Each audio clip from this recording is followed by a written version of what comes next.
Hello, everybody. Hope you are all having a great Tuesday, right? Yeah, it's a Tuesday. We're gonna get started momentarily.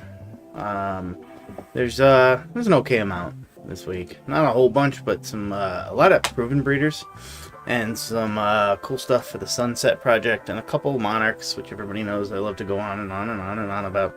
So, yeah, hope you are all doing good. How are you, Picture Perfect Pythons? How are you? Assuming it's a New York Powerball, how are you?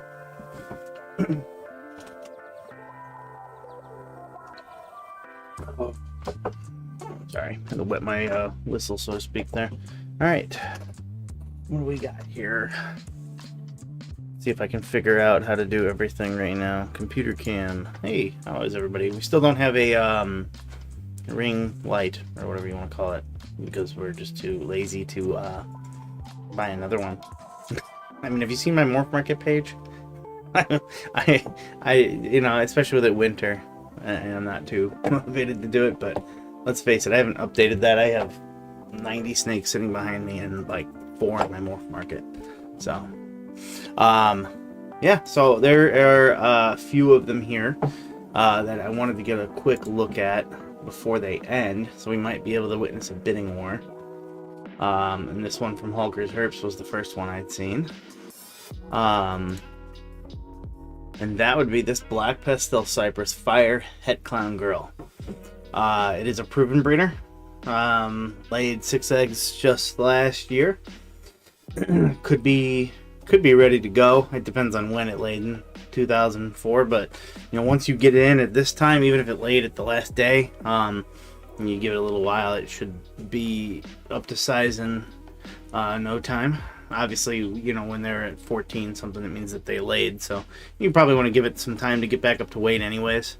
But this is a pretty cool opportunity. Cypress and Black Pastel are always really nice in clown, so this would be a really good one. You already got 3 genetics in there. Fire depends. I could take it or leave it myself in clown.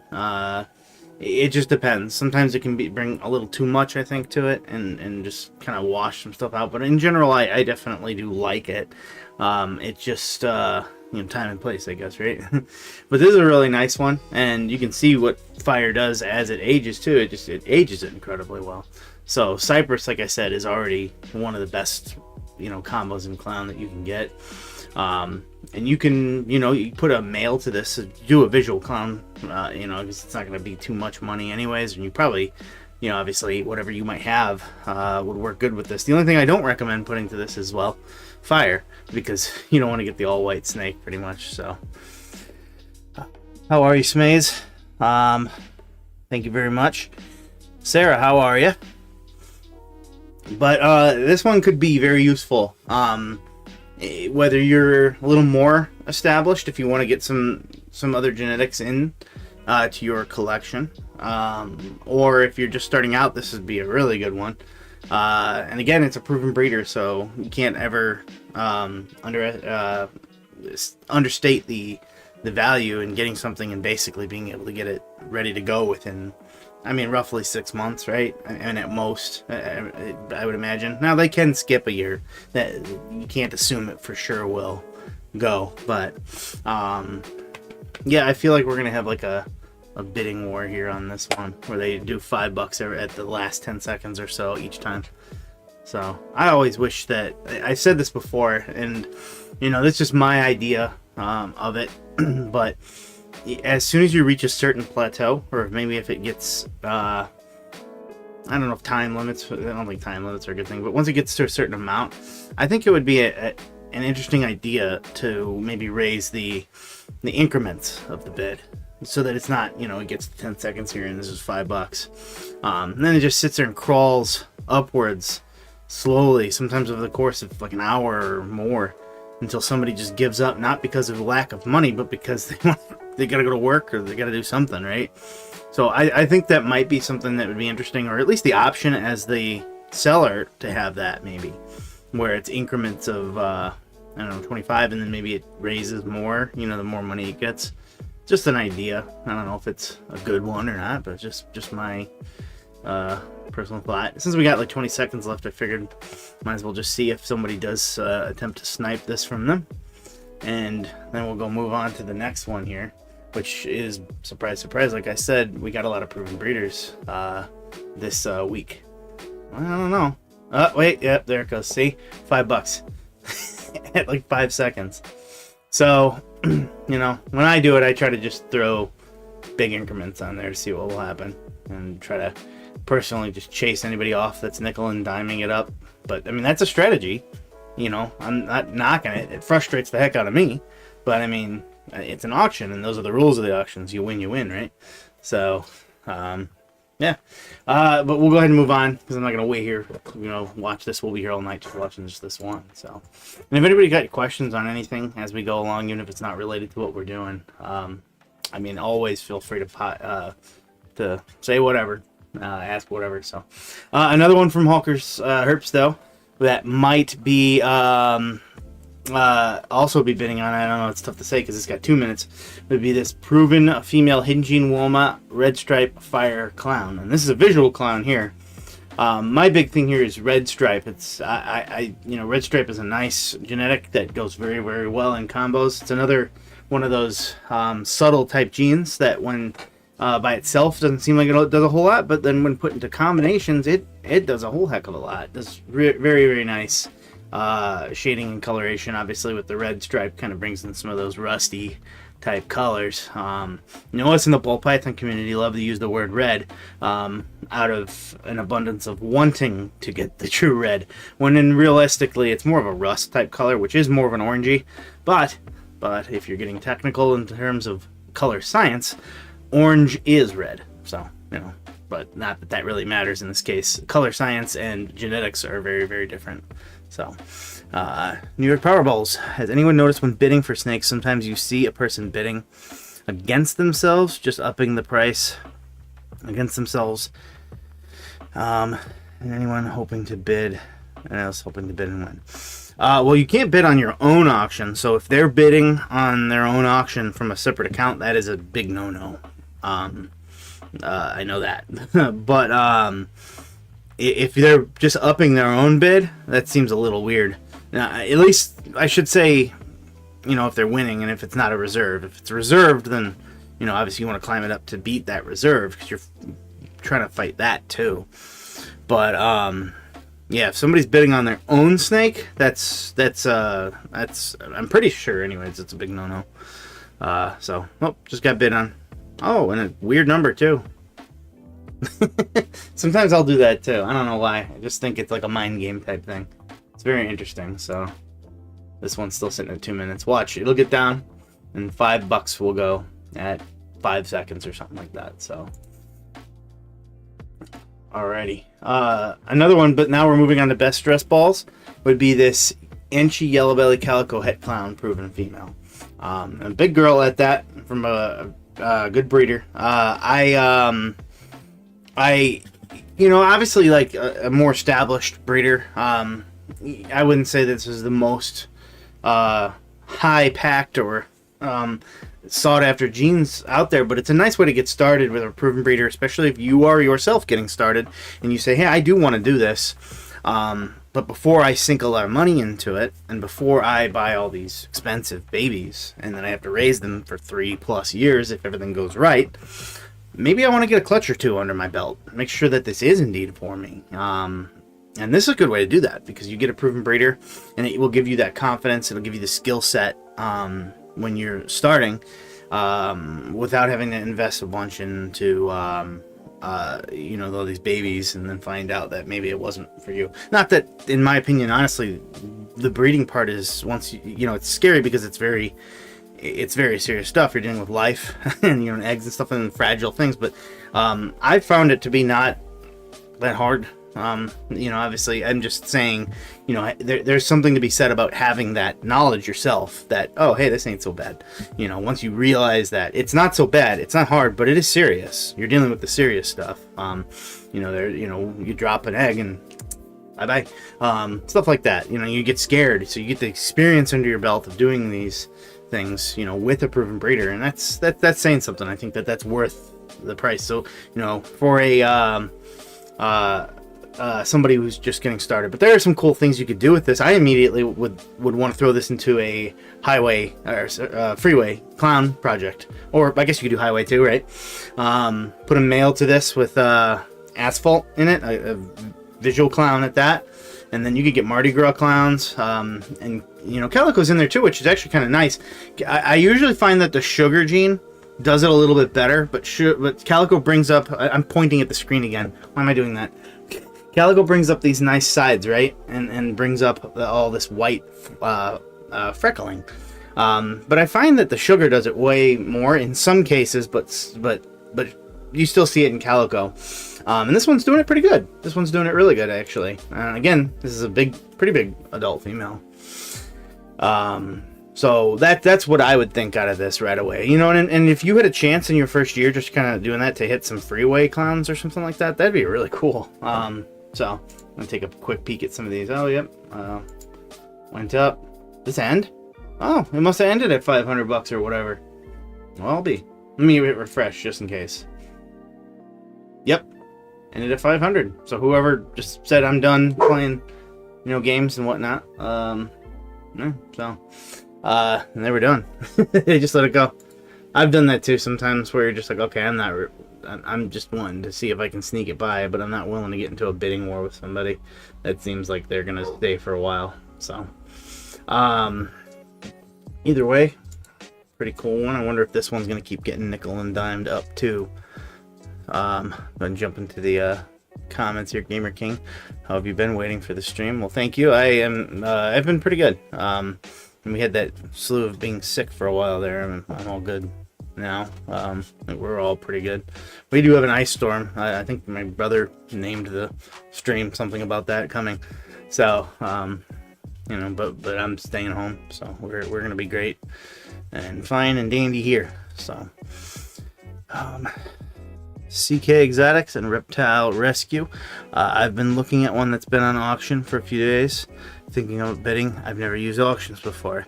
It's pretty straightforward. It's just think of it like it's not an eBay thing where you bid your maximum amount. Don't do that, because it's more like an actual auction. If you throw $600 on something that was $300, the new price is $600. And if it goes and it sells for $600 and you're expected to pay $600, so don't do that.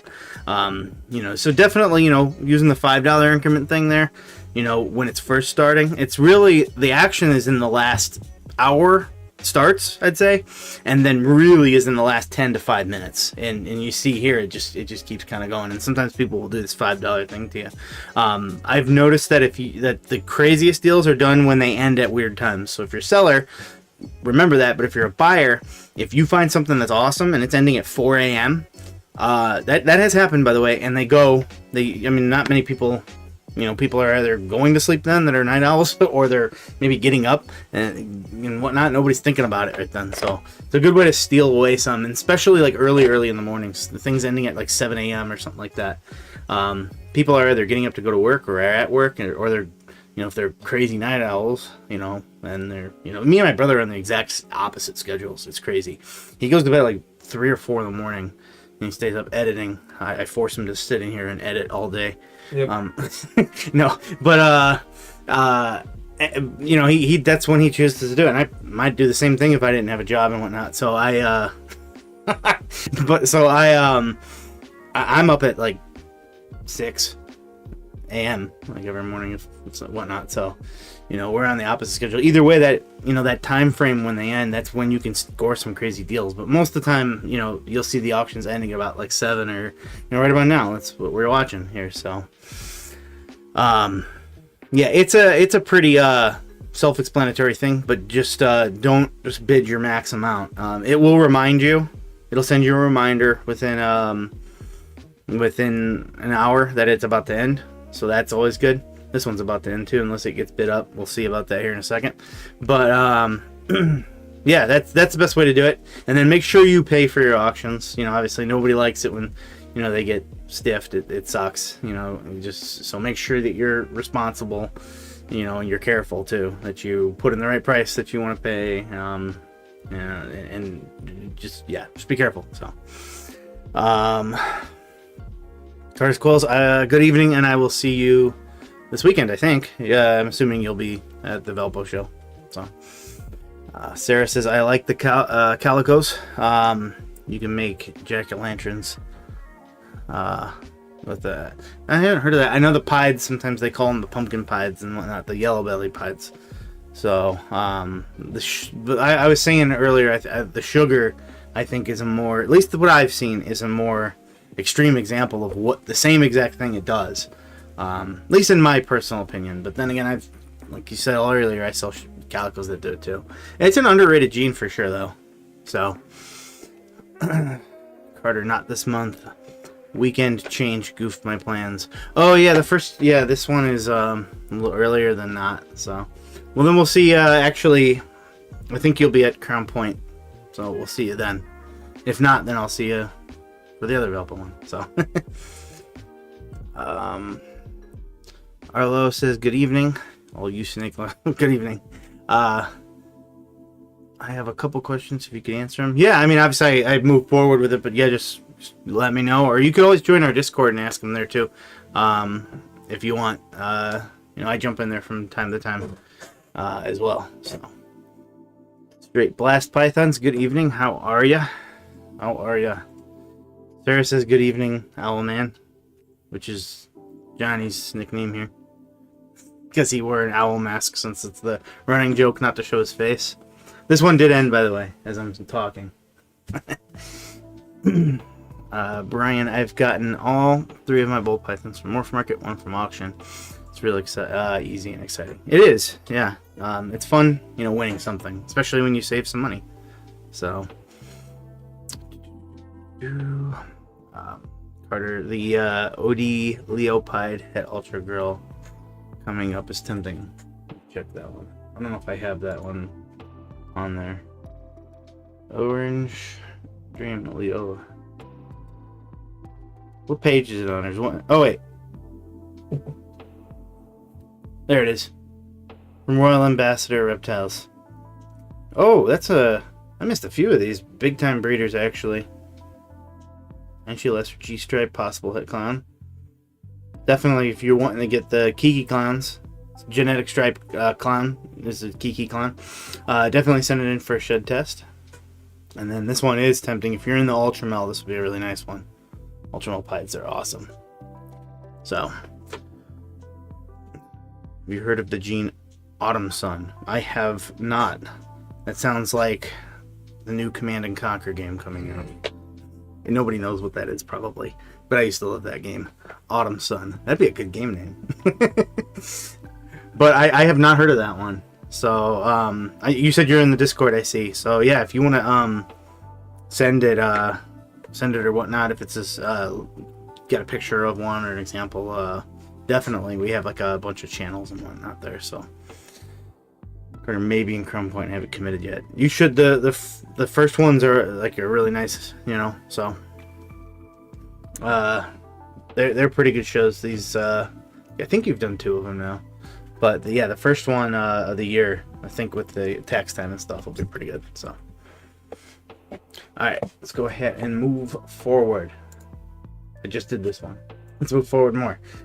Oh, again, best dressed bald. Again, these are all ending in like an hour, by the way. So if anybody was wanting to score, if they were in this market right now, like I was mentioning, kind of just starting up or just have some room, and the you're still kind of building out your collection and whatnot. These animals, depending on the price they go at, are gonna pay for themselves in terms of what they bring back, even in the market the way it is and whatnot. So, as long as they stay in this, it's gonna go up a bit. Let's face it. So, Special is a pretty nice one. It's in the Blue-Eyed Lucy complex. Now you don't want to get Blue-Eyed Lucies when you're trying to create pieds, but Special pieds are pretty cool. So I want to show you some of those. Pied ball python. I always have to type ball python. People have been here in the past when I type in things and forgotten to type in ball python, and it's interesting. Like when I typed in redhead clown, what was I expecting? Here we go. So Special pieds, Russopieds also do this stuff. But they do a really cool, interesting thing with the head. Let me, if I could load the darn thing. Lord in heaven, come on. There we go. I don't need to see your ads, Facebook. But yeah, so it's very rare to have something like that on the head. But special pieds often do this. They are low in pattern, but they make up for it with the pattern on their head. And it's really cool and outstanding. You don't know, like I said, you don't see this. You just see the normal head in pieds, or sometimes it's so much so that it's just the head's wiped out, and that's no fun, unless it's got pattern on the body somehow too. But this is cool. It's unique. So having a special pied is definitely a cool thing. So SNS Lawn Care, thank you so much for the $5. I appreciate it. So I sometimes forget that that's a thing. So thank you again. I really, really appreciate it. We need to have a noise that it plays. Oh, it's supposed to. It's just not working? It just doesn't work. We'll get that fixed. I don't think we will. I don't think the service supports YouTube. Wait, what? Why? It's mainly... Alright, we're moving the Twitch, everyone. Maybe that'll get us demonetized here. I'll be the only Twitch streamer that... Maybe we'll play like a game while we do it. So,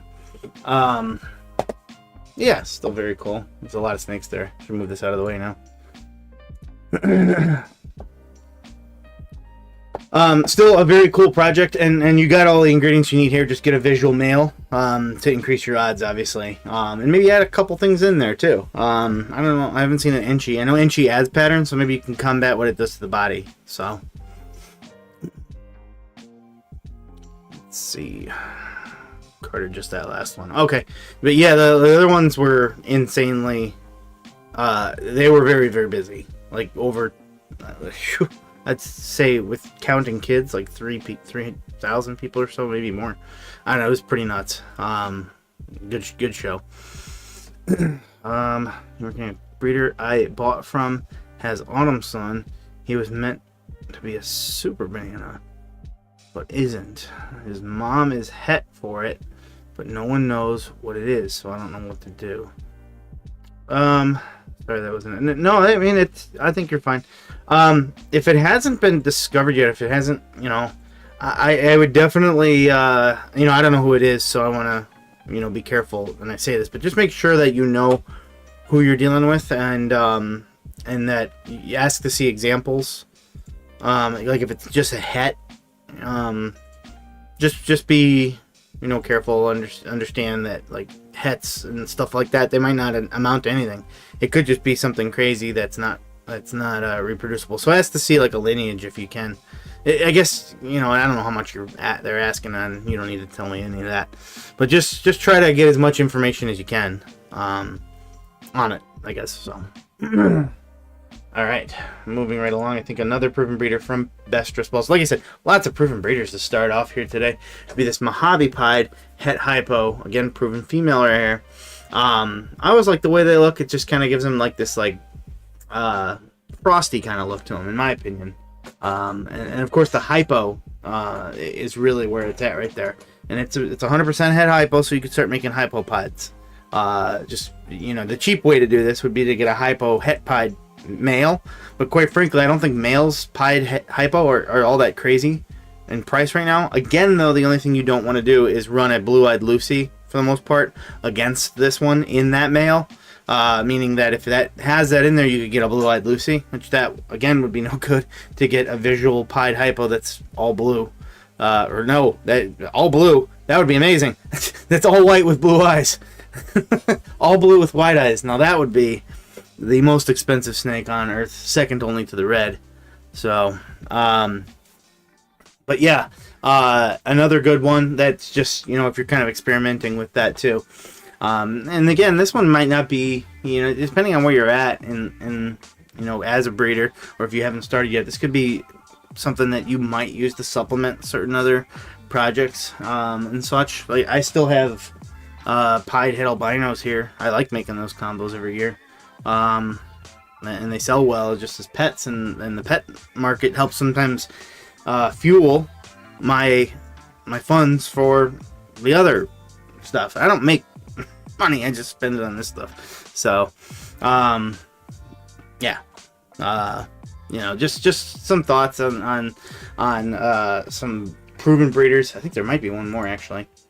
Nope, that was it. Well, there might be more later, but I always have to show them off and whatnot for that. So don't really care about the Autumn Sun. Just wondering what to do, to be honest.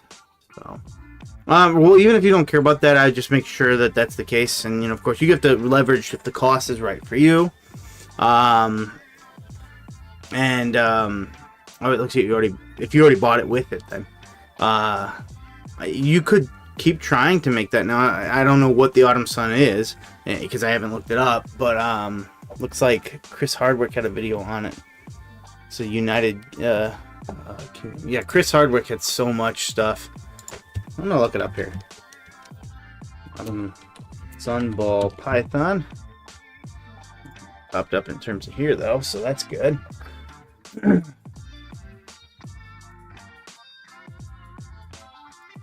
Autumn Sun. It kind of looks like a mandarin, almost like it's like half. I wonder if that could be the case.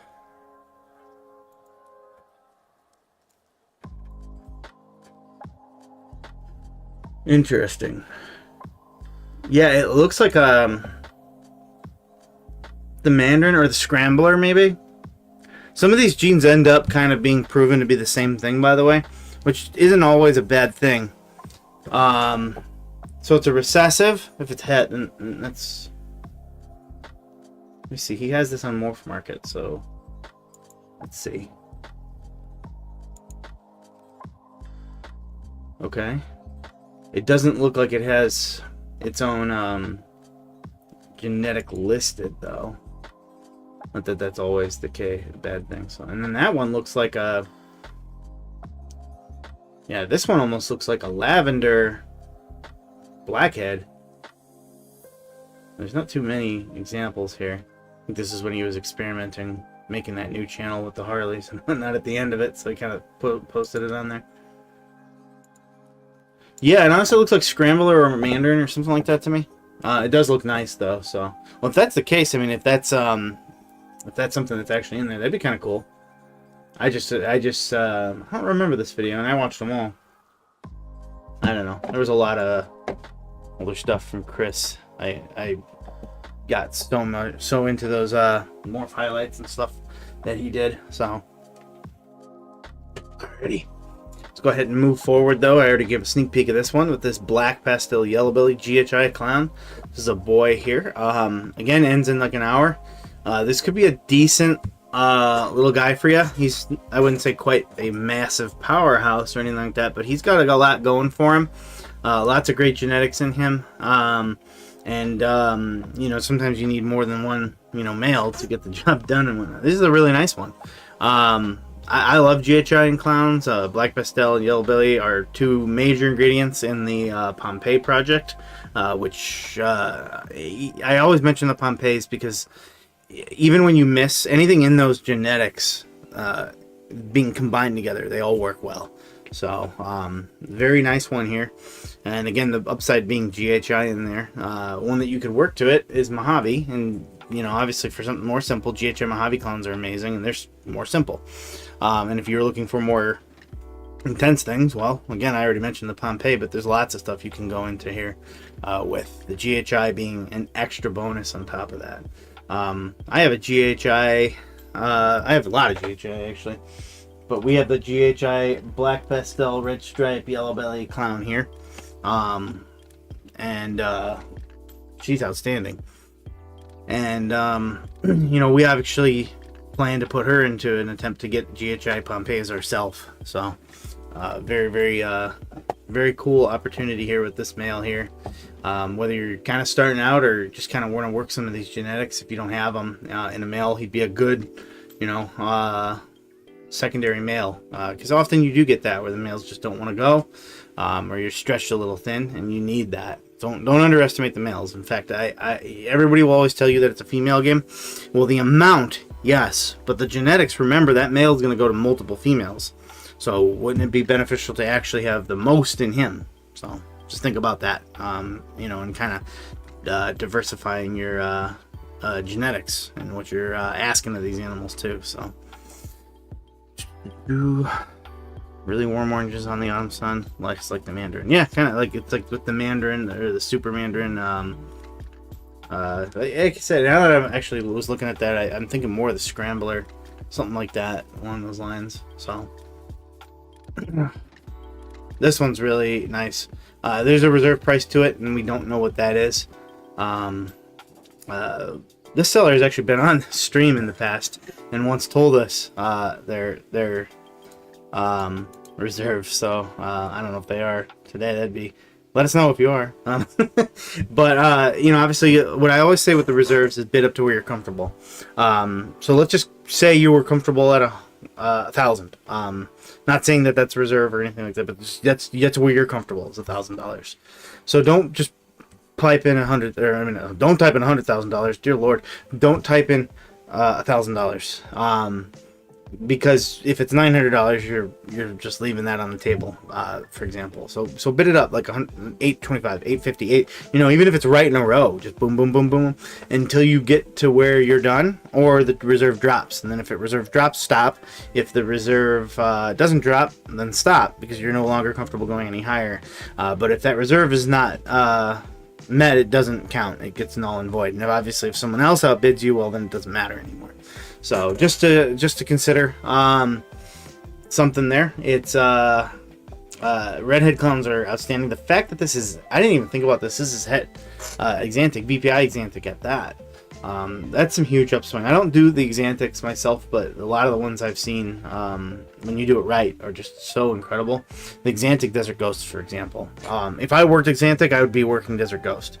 There's no doubt, because the contrast there is just so amazing. But here's like some red. This is just redhead and con, by the way. So redhead is a gene. We actually featured that in our subtle genes. It's incredibly subtle by itself. I mean, you can kind of see it because it does have a more rusty head, right? But this is just redhead and con, and it creates all this crazy rusty dorsal stripe that just looks like it was just, well, literally rusted over. So it's incredible in how busy it is, just with the one genetic. And you can see that climbing through here too, essentially too. Kind of rusting through it. It's pretty outstanding. And then it gives that head away too. That's a pretty dead giveaway right there. So, you know what? I don't know if we ever went back to one of these. See if it ended. No. I think we missed it. But yeah, this would be a really nice one if you can get that at reserve price. Redhead's a really nice one with clown. Again, another one that's super subtle, but just makes a whole world of difference when you're putting in the work to get these extraordinary examples. And I'd be very interested to see what VPI Exantic does with it. I'm gonna jump into the comments here. So, Morbid Morphs. What's happening? I missed the beginning. We didn't get started. We kind of I went off on a tangent. So, I still got a ways to go here. So, you miss a whole bunch. Just some proven breeders here. Some of them have ended, but there are still some from Best Dressed Balls that got an hour left right here. If you were just getting started, these are nice ones to learn. This boy here, which got some big upside, and then the redhead clown. The other ones have ended. So.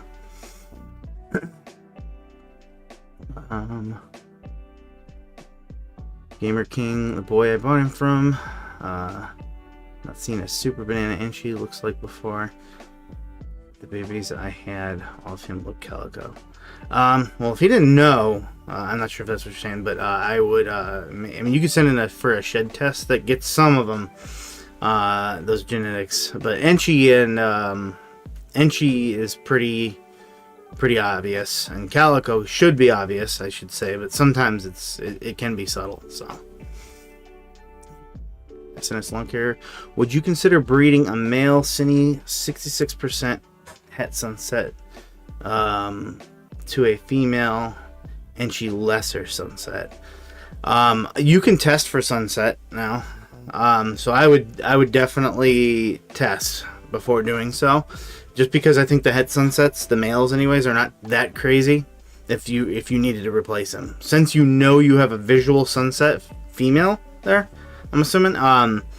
I wouldn't waste the pairing on a just in case, but I would still send it in for a shed test. But if it doesn't match, you'd be creating hets, which I guess if that's the case, I mean, it wouldn't be the worst thing in the world. But there's probably other males that you could use to do it, to do that pairing. With again that said, sending in that shed test would make the difference on that. Cinnamon sunsets were one of the first ones ever created. So those are pretty solid. I would actually recommend immediately trying to get in some other genetics. Like I like the banana. I like it when it gets lightened up a little bit because it has a tendency to get a little more dark. So the banana ones have been phenomenal. Actually, there's one on here we're going to show you a little bit later. And then if you can eventually start working in some recessives there, I'm really excited actually. I don't have any sunset. It was one I've been considering for a while and I didn't know. But someone made the Ultramel Sunset, and it has actually become my favorite. Let me show you. The Ultramel Sunset has become my favorite combo with the Sunset. I don't work Ultramel, but I do work Monarch like crazy, and I'm thinking that that's going to be outstanding. So that's, if you can work another recessive into it eventually, that's a good one. Clown's a good one to work into it. They look outstanding. There's actually one on auction last week, the Clown. I didn't see if it ended. I forgot to check up on it, but it had a pretty high starting price, which they go for like 10 grand. And I think it was starting at 5, so it was well worth it. So let me look that one up here. Ultramel Sunset. Is it? I got a bunch of stuff in front of the screen, by the way. The one I'm looking at right now. Ooh.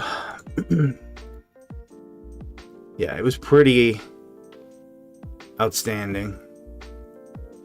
I think there was one on Morphmarket at least. Let's see it here. Yes, it still is. Why did it do that? What on earth is wrong with you, Morphmarket? There we go. It's probably the brightest sunset I've seen with the oranges, and even has some of those lavenders coming in. It's got a lot of contrast, a lot of color. It's bright, but still, I think it's going to age incredibly well too. It's extraordinary, quite frankly. So when I saw this, I immediately was just like, oh man, that kind of gets me thinking. So since I don't work sunset, I've been talking with some people and thinking maybe in the future doing collaborations and such like that, because I do work the Monarch and I have breeder Monarchs and whatnot.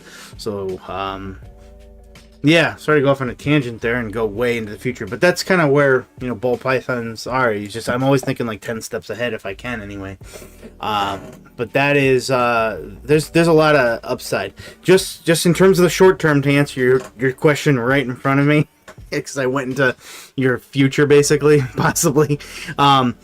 I would, before doing that pairing, send it into RGI for a shed test. And if you got other shed tests to do, we've said this before, we actually are partner with them, and you can actually use code Rhyno. So just take Rhyno's Royals and just Rhyno, and you get a free one. You get a free test. So if you've got another test to do on the same animal or a different animal, you just kind of write it in the when you're signing up to the comments section. You just write it, say, hey, using code Rhyno to also test on the same animal this, or on this animal, which you would have then given an ID to, and send it in. So you can take advantage of that. It's a free test. So yeah, definitely test to make sure it's a het sense, especially if it's a male. And we have that option these days. If this had been 5-6 years ago, I'd have probably said, yeah, your odds are good, go for it. But yeah, definitely send it in for a shed test, because you can get a male that's 100. Even if you don't want to pay for a visual male, I get it. They're up there. But you can get a het male and not spend too much of a pretty penny. So, and yeah, you're welcome. So, and if you're ever interested, I think my brother showed the Discord earlier. I try to jump in there as much as I can, and ask questions away. You can tag me in it or whatnot. I'm in there. I'm just under Ryan, and my picture's something with like an old video game thing that I used to do with the Warden or something like that. So, yeah. Have a look at Super Gravel Ultramel. Oh yeah, I've seen those ones. They're really nice. Anything in Yellow Belly is awesome though. So I'll try to get a picture up here in a second. I have a girl that's het for hypo. I might shed test instead of growing her up, not wanting it to be. Basically, you don't want it to prove it's not het hypo. Well, I mean, if you bought it from a seller and they said it was het hypo, 100% het hypo, then you know, obviously you kind of trust the seller, especially on 100% hets. They should be doing their homework there. So if that's the case, you should be good. So, but I can't be 100% certain. So, Sarah says the Ultramel Sunset is gorgeous. It certainly is, and I can't wait to see the Monarch one. I'm sure I won't be the first one to create it, considering that, you know, it'd be some time. But I hope it's amazing. I think it will be. Matthew says, "Hey, how's it going, man? Glad to jump in. I've been lucky to win 3 snakes on auctions. Most exciting was the Spot-Nose Red Stripe, Yellow Belly, Lesser Clown. Yeah, almost Pompeii there. Got it for a great deal. Yeah, you can. There's such good deals to be had on these, and the sellers know this. You know you're probably not going to get the market value, but it's a quicker sale. You know, that's kind of the upside there, is that you can move animals much quicker. So it's give take on that. But for the buyer, I mean, it's almost always good. So yeah, and depending on what times they end or when you can snag something, because like you said, the right people aren't on. The right people aren't on. So you got to market it sometimes too. So sold as a male, but I think it's a female. Oh, yeah, you can send in a shed test for gender as well. It's like $25 or something like that. If you don't know how to pop or how to do the probing. We actually made a video on that like three weeks ago, something like that, if you needed to use that for help. Sometimes you can find a breeder at a show that'll do it for you for free too. So I'd do it for you if you come to the show this weekend in Valparaiso, Indiana. well, I mean, if it's a big male or a female, you probably got to probe. Popping is very difficult. So, all right, let's go ahead and move forward. I think I got everybody there, and we're gonna jump into some of my favorite stuff. This is Het Monarch, but it is Monarch, and that would be this leopard blade clown. Now, blade is usually something I see almost always attached to clown. I've heard people say it's the same thing as Enchi. I don't know. I'm not gonna lie. I'm not super familiar with that and how that works. But I've always thought that it looked like Enchi, almost like a diet Enchi. But yes, anyways, I know all that stuff is tantamount to the fact that this is Het Leopard, Het Monarch. I can get my words right today. There is a reserve price on this, but that's because it's a visual clown with Het Monarch. I'm very interested to see where this one ends at, what the reserve price might be. It definitely is intriguing. I made myself some double hets this year, some Het Monarch Het Clowns. So getting a visual would definitely help. Now I always figured it'd be a visual clown male that I would get that would help me with that. But heck yeah, if you can get a visual female in terms of the clown, at least that's pretty nice. Monarch clowns are some of the most intense animals I've ever seen. I already had my eye on Monarch, but when I saw what it could do with clown, that's where I was just like, okay, this can combo well too. That's insane. That's very, very nice. And this was the male right here. It's a spot nose right here, but leopard actually brings even more darker colors in and wacky patterns, so it'd be just as insane. The head probably wouldn't be quite as crazy, but this is a spot nose Monarch clown. Let me blow up the picture here real quick. Could be red stripe too, but like you can't get these types of colors anywhere else.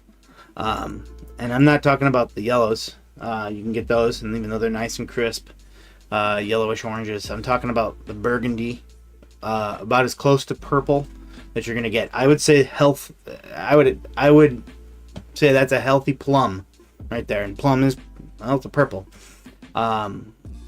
For sure.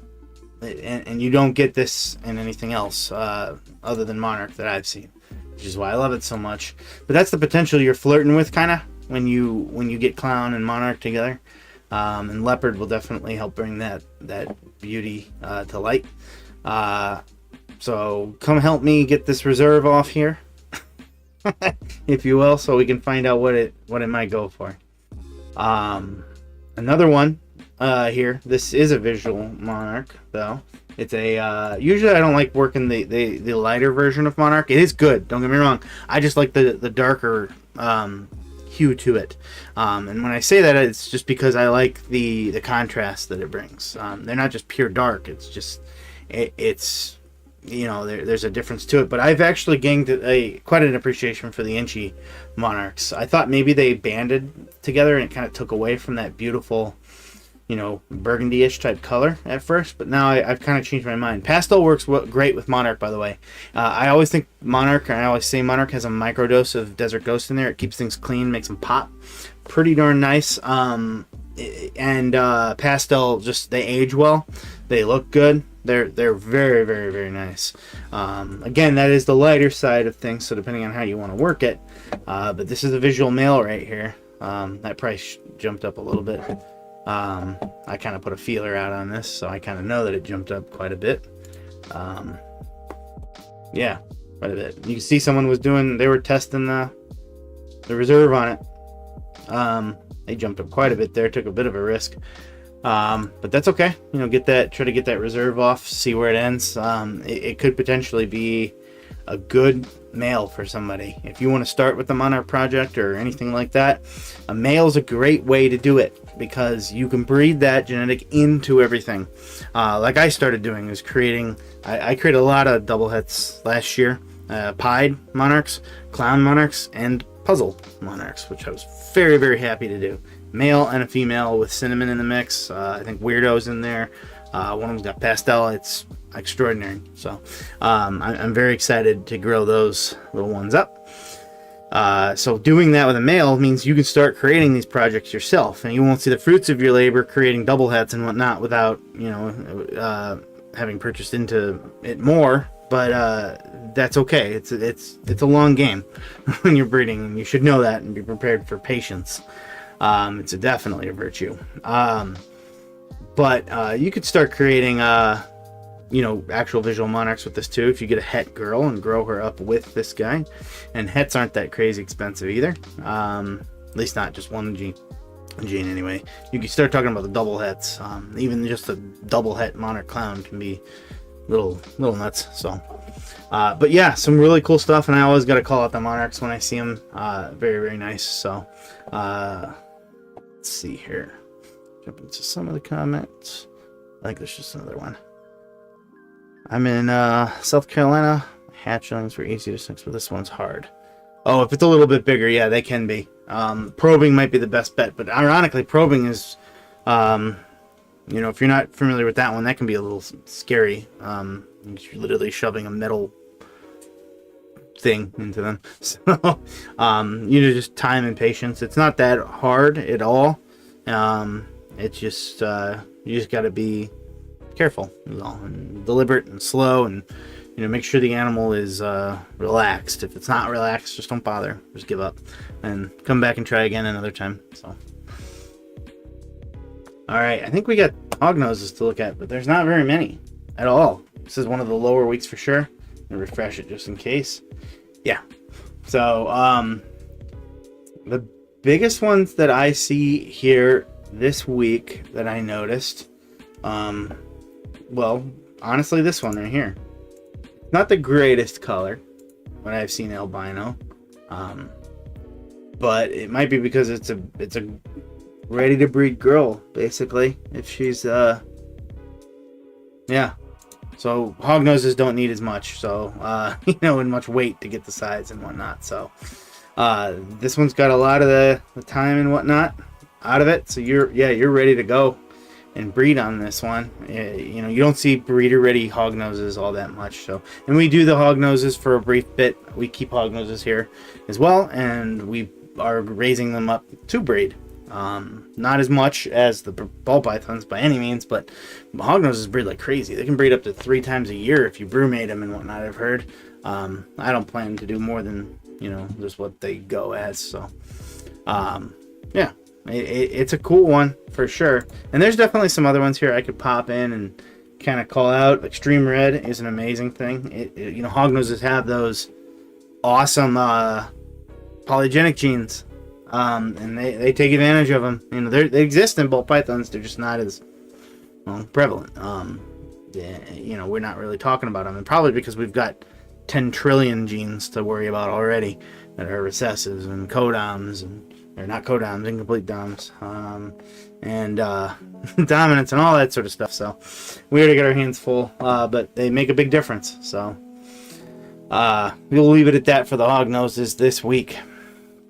Matthew says, I'm waiting for a clutch now from a pied to pastel het pied. Pastel is a huge grill. Pastel pied is another good one, honestly. They go together quite well. I think they add a lot of interesting pattern, and they age very well. So those are always a good one. Picture perfect pythons. I need a logo. Any suggestions? I do. Fiber, right? Fiverr? Yes. Fiverr. Go there and commission somebody, and they usually have like certain options. At least when I last checked it out, they'll have options along the lines of, okay, hey, I'll give us some ideas. Give me some ideas. They'll talk to you. Maybe even use some concept art, and maybe even shows them like, hey, I kind of like what this guy's doing with his. But obviously I need it to be for me, and I need it to say this, and I need it to be a little different. Obviously I don't want to rip somebody off, and I like these color schemes. We used Fiverr. And just make sure you're talking to them up front. It's an artist. You're commissioning an artist from there. And make sure that you negotiate. Sometimes they say it right off the bat. Make sure you're negotiating for the rights to them, that it belongs to you after the fact, so that it's copyrighted in your name. Obviously they're the artist, but it's yours. Now you can do whatever the heck you want with it, and you can, and you're gonna spend a lot less. And that's, you see my logo. I liked my person so much I paid for 3 of them. Out of the 5 that they made, I kept 3 of them. And obviously we have our main one, but if you've ever seen, we do one with a rhino in it.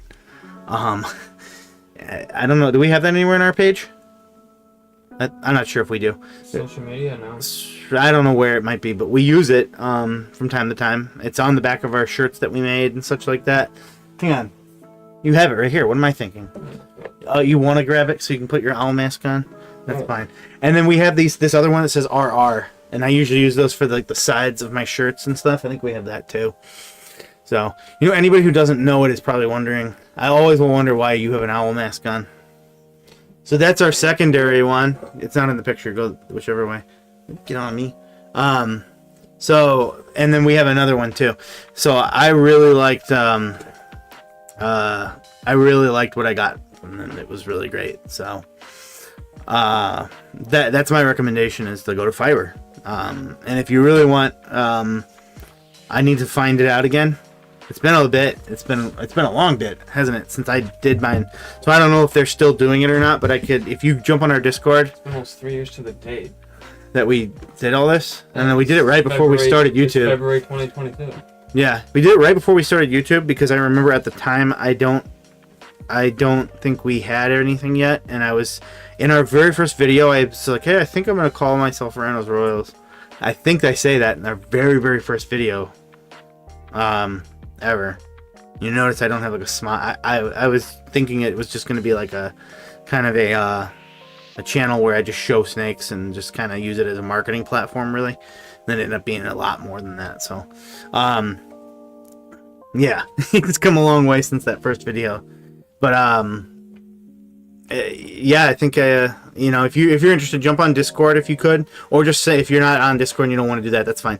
Just hit me up on Facebook or something like that. Just go to Rhyno's Rolls and message us, and I'll try to find the guy who made mine, and if he's still doing it or whatnot, I can send it to you. I was very pleased. So Matthew said the almost Pompeii is a baby about 158 grams. Yeah, so you got some growing they do there.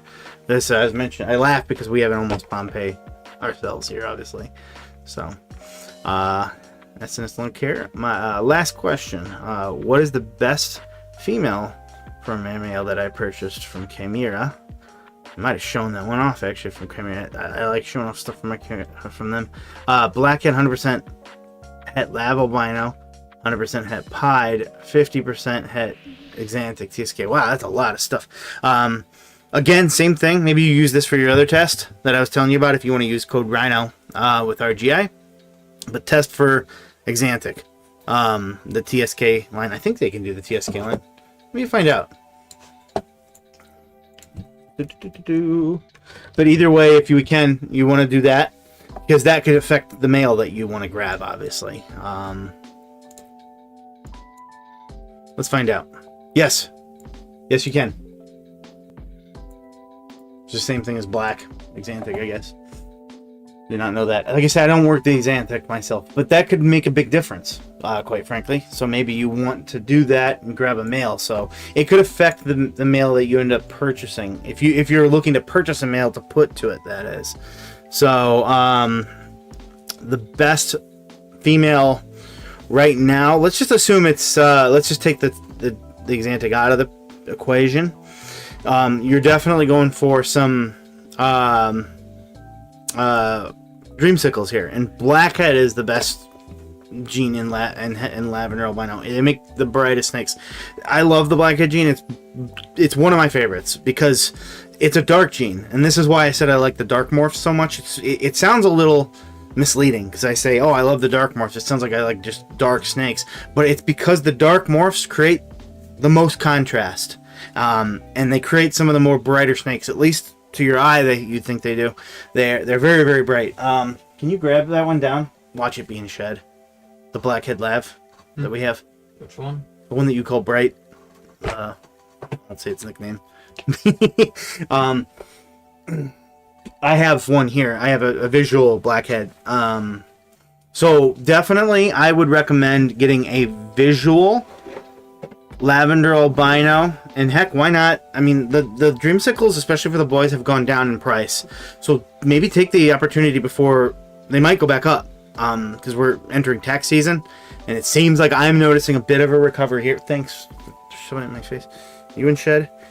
I think it is a little teensy bit. Yeah, it is, and the lighting ain't great here. Man, this is like 2 shades less than what it is. But this is she's not breeder ready just yet. And I got her from Justin with Canova. Can we turn a light on or something? What the heck? Throwing stuff around here. Let's just disconnect ourselves or something like that. Oh, you got one. Sweet. Thank you. I don't know if that helps at all. We need to figure... No, that makes it worse. It makes it disappear. Literally. We need to figure out the lighting situation in here. But it creates some of the brightest snakes. Man, this camera is horrible. It makes it look like a regular albino. I don't know how to fix that. Get a little closer, get a little further. I don't know. That's your butt. Get your butt out of the picture. We gotta figure this out. Yeah, that's horrible. Because I want to show you the snakes I got too, but it makes it look horrible on this webcam. All right, go ahead and put her back in there. She's taking a little bit longer because she's decided that she's gonna be ASFs and mice only. So shame. Not that there's anything wrong with that, but I'm mostly stock rats, and they're bigger, so they get the size bigger. So, but regardless, that was showing you on camera. Unfortunately, you probably find some online, but look at the blackhead lavenders. So get yourself a visual lavender, and if you can get the pied as well, quite frankly, if you can find yourself a dreamsicle that's cheaper for a male. I'm never gonna do this. What am I gonna need to do? Why? I have the mask on. I can't see what I'm doing, and she keeps trying to run away. There, she's good. Go. You and your anonymity. Alright, we're good. We're good. Now stop interrupting me with your owl maskness. Yeah, let me try and find one here for you. A dreamsicle male.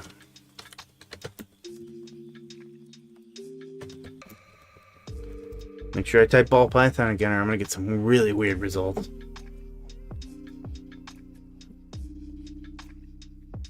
Here's a starburst. They've got inchy and yellow belly in it and whatnot, so those can still be a bit much. So here, Royal Constrictors actually has the sale right now. I forgot about this. 50% off. So here's a Dreamsicle breeder right here. 500 bucks. Who would have thought the day that would happen? And when they age, they do change, as you can see here. But you can see how nice and beautiful they look. So if you want to get yourself a breeder, I mean, heck, you got one that's huge right here for $500. A whole bunch of them from them right now that are decently priced. And then quite often you can find them on the auctions for even cheaper. I'm not gonna lie, I've seen it happen. So if you can get some other genetics in there, that would be a really great one. But that Xanthic really pulls something into some questions in there. If you can prove that out too, then you probably want to at least run head to head. Asking to get something that's visual for all of it, that's going to be a bit more. That's not, it doesn't matter the market, you're going to get it in there. So Blackhead's a male. I'm looking for a female for him. Oh, sorry about that. Yeah, you did say that. I apologize. The females will be a bit more. But even then, like I said, I've seen them go cheaper. And also, if it is a baby and you still got to grow it out. Well, I mean, look here. Oh, it's Canada. Let's see if they ship to the U.S. They do ship to the U.S. So you'd want to message them first. But shipping from Canada into the U.S. is actually perfectly fine because they use a broker, and they use a reptile broker. So usually, what I've been told, anyways, is how it works is that this person knows how to take care of animals. So they get the animals in, it goes to them first, and they take care of them basically for a while. They'll make sure they're fed and watered and all that sort of stuff, and then that broker will then go and take care of everything, and then it will ship in a day like normal to you. So it'll be like normal. So that's a possibility since they are doing that. Now sometimes there's additional costs, but this is still a really good price for that. And guess what? It's MJ Xanthic. I was gonna say this is possible Xanthic. Oh, that would have been too perfect. That would have been too perfect. Those are not, Xanthics are not compatible, by the way. You might see like another one, VPI. Don't do that. You are TSK, which stands for the Snake Keeper. So stay with that line. Otherwise, you'll be disappointed when you get nothing, other than some double hits that for the exact same looking snake. So yeah, some good females here, regardless. And if you want to get some, here's a pinstripe one. I love the pinstripes when it comes to pieds because it kind of just creates one solid nice color. GHI is always wonderful. Stands for gotta have it for a reason. So you get a visual at that. These prices are pretty nice, and quite frankly, like something like this, you sometimes message these sellers and ask them, hey, would you do, a decent offer could be accepted. So definitely some cool ones here. Let me sort it by female for you.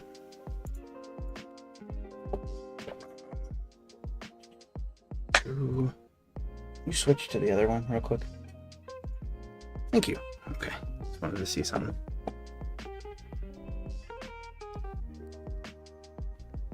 So yeah, there are some good ones out there that you can get for decent prices. And again, if you've got time, keep looking at the Morphmarket Auctions. I see them on here all the time, quite frankly. So just something to consider for sure. The first things first, test that male again, send it into RGI and confirm, so that way if what direction you want to go, because hitting a triple, that's definitely something to work for. That would be pretty nice. So, but yeah, and if you got any other questions, like I said, you said last question, keep going at it. I like helping out, so at least where I can. Alrighty, I think we're back to a proven breeder. I think there might be a couple of them here. Mahogany clown, female. Normally mahogany, my mind goes straight to the Suma. I was like, what a beautiful animal. But I'm pretty sure the Suma here would just eat up. I'm pretty sure I saw a Suma clown. It's just like a brownish, or not brownish, but a blackish gray. Not that it's not beautiful, but kind of eats up the clown. Suma and pied are a completely different thing, though. So not that mahogany isn't something to work for in other things. You don't always just have to create the super. And if you want to know what Suma is, well, if you didn't already figure it out, it's 2 copies of the mahogany. And it's probably one of my favorite dark morphs, at least in pieds. It is my favorite, for the dark morphs in pieds. In fact, I just think there's so much crazy contrast, and often Suma makes itself look like it's paradox in some ways. It's pretty crazy. Very, very nice animal. But this one here being a proven female, there's so many different directions you could go. This one, I think, of all the proven breeders we looked at so far, will probably go for the most, because there's so much upside to working mahogany. This thing's huge, quite frankly. There's a lot that can be done with that. At least it looks huge in the picture. I don't know. Looks like it's an ASF feeder, which, if you don't know, I mentioned it earlier. That stands for African soft furred. It's a specific kind of rodent. Often I find that if they eat ASFs, they'll eat mice as well. But that's not always the case. Sometimes these things can be little picky guys. So just consider that and make sure you have a source. You don't want to get an animal in and then not be able to breed for you because it's not eating. So still a lot of upside to a mahogany clown. There's just so much direction you can go. Being a big proven breeder female, there's a lot of people who could find a use for this. Outside of maybe your absolutely big time breeders and whatnot. I guess it just depends on the room you've got and what direction you want to go. But if you are just getting started, there's a lot of upside for sure to an animal like this. Like I said earlier, getting some clutches under your belt is definitely a good idea before you start investing big time into, once you keep an animal, that's the process. Keep it for a while, say, I love this and I can provide a good care. Then you start thinking about breeding, do lots and lots of research. And then honestly, I recommend jumping straight into proven breeders because, you get yourself a cheaper one. Back in the day, I wouldn't have 5 years ago or so when these things were nuts in price. But nowadays, some of these more simpler combos, especially as these breeders are starting to phase them out because they've got crazier combos that have grown up. So the market exploded all of a sudden with proven breeders where they used to be difficult to find. They're not so much anymore. So you can get these animals for a whole bunch cheaper than I did when I did it, and you can take advantage of that and start putting it under your belt, and you can do it while still making marginally cool things. So wouldn't you know it? It's not that hard. You can still make cool things on a budget. So this is like your thanks for your info. Yeah, of course, I really appreciate it. And like I said, if you are into it, I think my brother linked the Discord again. You can always pop in there and ask away. So Sarah Carroll, did anyone see? Oh yes, Canova did hit the DG Pompeii. That is a thing that occurred. I'll show it here in a bit. I'm gonna move to the next one real quick, but I will show it if nobody hasn't seen it yet. So had to show this one off because we actually showed one in one of our recent videos and a lot of people commented on it. Banana Enchi Freeway, which is known as Mardi Gras as well. They make some of the more stunning animals out there. The color palette is just second to none. You get these nice beautiful oranges, these contrasting lightning bolts kind of shooting up, and then you get the lavenders kind of shooting down the backs as well. Just a bit kind of coming into the sides, and there's definitely some variety when you're talking about these. I've noticed because I've seen some absolutely nutty ones. This one is a female maker, which if you don't know, banana is a wacky gene. It does not follow the rules. Made a whole video on that too, and this was in it. It the males always determine the gender that the animal will be. It always passes on either, you know, one of the chromosomes or another chromosome. So they are the ones in snakes deciding it. However, where it gets tricky with banana is that the banana gene is attached to that chromosome, which in males it usually ends up being male. So you get, whenever you get bananas from a male banana, they're almost always males. For whatever reason, unless there's a genetic anomaly. I've heard people say it was 5% chance to hit a female from a male maker. Female makers are the exact opposite. It's now attached to the female gene, so if it passes it on, it's always going to be banana females, and you can almost sex it based on that. What's crazy is that we actually have 2 here from a male maker that ended up as female from the same clutch. We got 2 males, 2 females, and it was a male that was the banana, and he was a male maker. Even if he was a female maker, I mean, and he obviously wasn't a super banana. I wish I could get those odds on a scratch ticket instead, but yeah, it's the wildest thing in the world. I couldn't believe the odds on that. Nuts.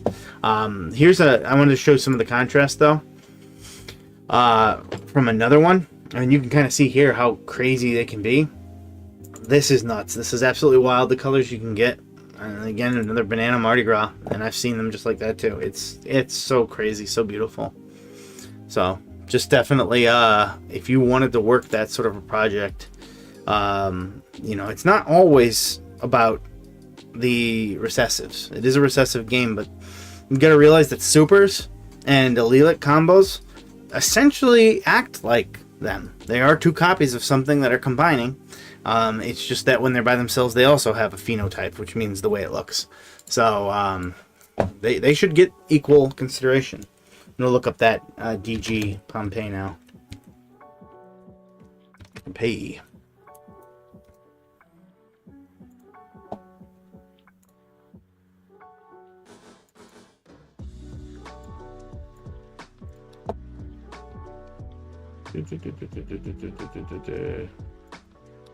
All right.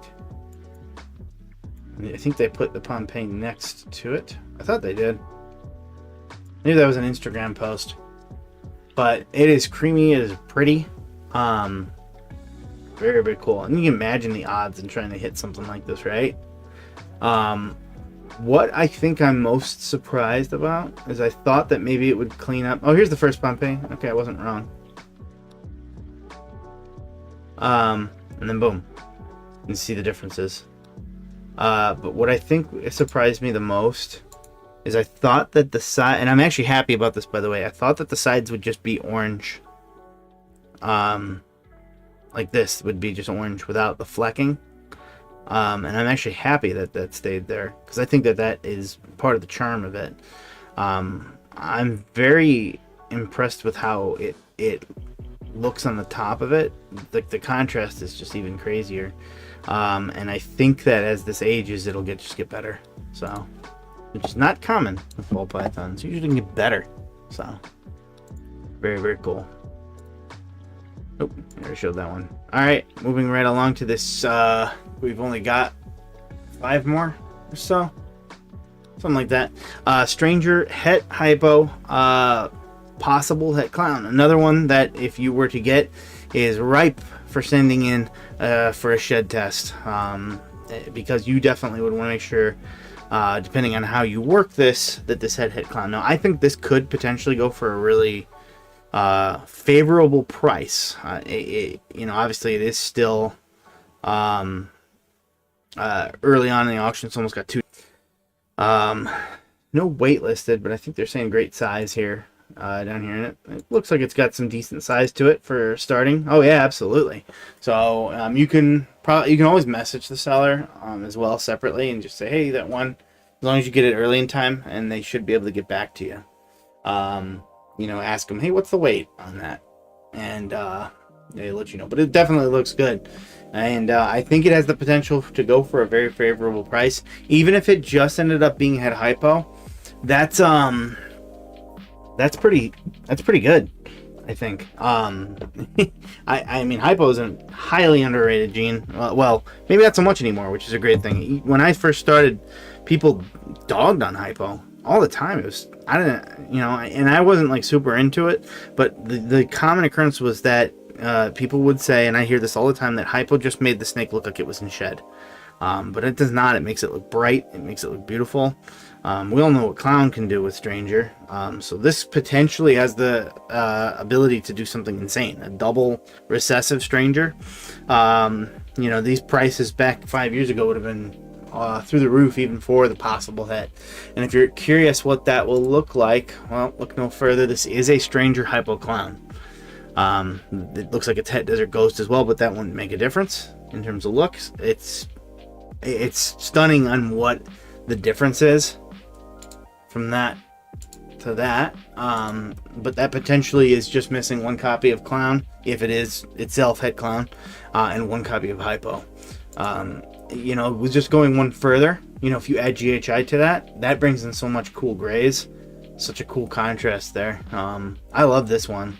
This is goals for me, I think. I love GHI though, so that, of course I had to show that example. But that's, I start seeing stuff like this and I see, okay, that's a good deal. Well, what's the potential? And that's realistically, I think a lot of times people say, oh, well, I don't know, I can't wrap my mind around the genetics. I highly recommend looking at Chris Hardwick's channel. Even though he's not active anymore, the content's still there in terms of just learning how these genetics work together. That was where he excelled, is that he showed all these genetics off, and they would show, hey, well, this is how it works with this, and it kind of gets your brain juices flowing, seeing how that works, and then just look at and absorb as much content as you can, and that's how you learn the genetics. Another way to do it is just jump over here to Morphmarket, hit categories. Where is it? Categories ball python, and then it pops up traits, and then you just kind of go through there and look at them all. It's a lot to do, but just pick 10 a day, kind of look at them and just look at some of the examples of people, what they're creating by itself, and then with that. That's how I recommend learning genetics. But just when you got the ability to see something and it's just like, oh, hey, this is pretty nice, but with those, what's the potential down the road? And what's the potential down the road from that even? That's kind of how some of the bigger breeders, I think, have done so well. Is that they just keep seeing the next picture, and the goal is an ever-moving thing. You never meet it. You meet the temporary one, but then a new one's immediately made. And this one has, like I said, you start looking at this, there's potential here. If it ends up being Het clown, there you go. That's the potential. You get yourself a visual clown hypo, and that's as simple as that. And that's not going to be crazy expensive either these days. Heck, while you're at it, you could probably add GHI, so you can go for this one right here for not an insane amount. So very, very nice. So I bow to the ball python. Yeah, he's definitely got a mind for it, that's for sure. No doubt. And Chris Hardwick is one of the first that got me fixated with ball pythons. Yeah, Chris just had a way of explaining it that was just to the point. And just kind of just immediately, started showing off stuff. And he uploaded every day for a while there. So he said he's not active. I think he uploaded 2 videos last year just to kind of keep his channel going. But he's like a literal scientist. So he got his job back as being a scientist. He kind of just, honestly, he lives the dream. He lives on a ranch in mountains in Colorado, so I definitely envy him in that regard. If you ever watched some of his old stuff, he just walk around, he's like a ranch there, so crazy. It was like he was in Red Dead Redemption, but real life. Alright, now we're gonna jump into some sunset stuff. We were talking about sunset clowns and stuff earlier. Well, I think SNS Lawn Care, you were mentioning some stuff with sunset. There's some stuff here maybe that could be up your alley in terms of pairing some of that. So here's a lesser double het sunset clown. A female at that with about 2 days left, just under 2 days left on it. From the same breeder, actually. I didn't even notice that at first. I think the next one is too. Yes, it is. Kind of give me a little hint up there. But it's typical to say what this will end at. Now, I'm actually of the mind, I I don't think they're bad by any means, but I kind of prefer the Sunset without the lesser. I kind of like the other routes and whatnot, but it isn't bad by any means. And the clown in here is the big upside. I should have gotten a picture of a Sunset clown. Let me do that real quick. There was one last week. It was just insane. Sunset clown ball python. Gotta type ball python. I do not like clowns. Not real ones, anyway. And I don't want to see them. Here we go. This is a nice one.